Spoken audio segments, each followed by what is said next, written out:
En fait, toute l'aventure artistique, qui est poétique en soi, c'est une recherche d'inconnu.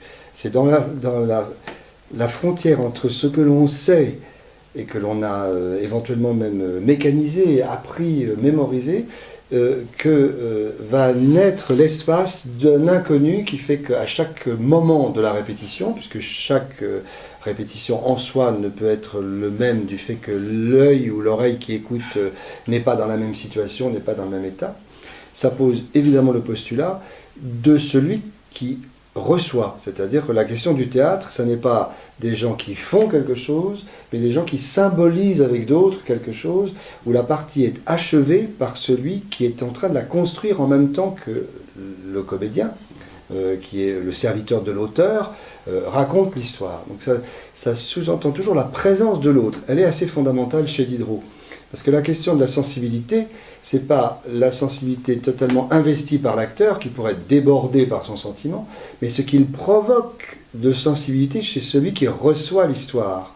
Donc Diderot, sommairement, aurait tendance à dire que l'acteur doit être froid, en fait, techniquement l'interprète d'une partition, de telle sorte que celui qui reçoit l'histoire, lui, puisse être ému, bougé, ému, c'est-à-dire mu, transformé. Voilà.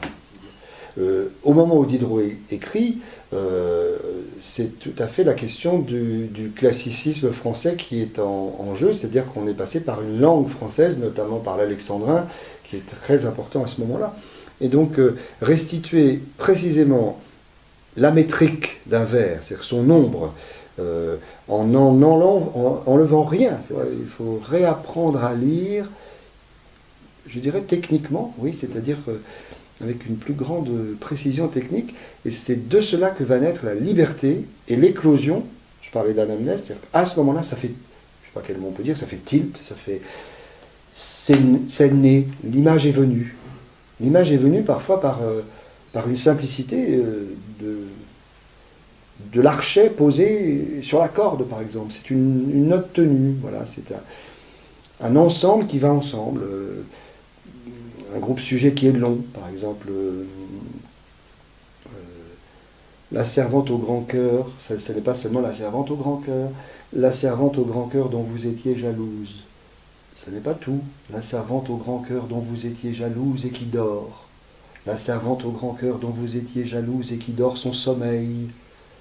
La servante au grand cœur dont vous étiez jalouse et qui dort son sommeil sur une humble pelouse. Nous devrions pourtant lui porter quelques fleurs. Ben, dans ce groupe sujet, il est long.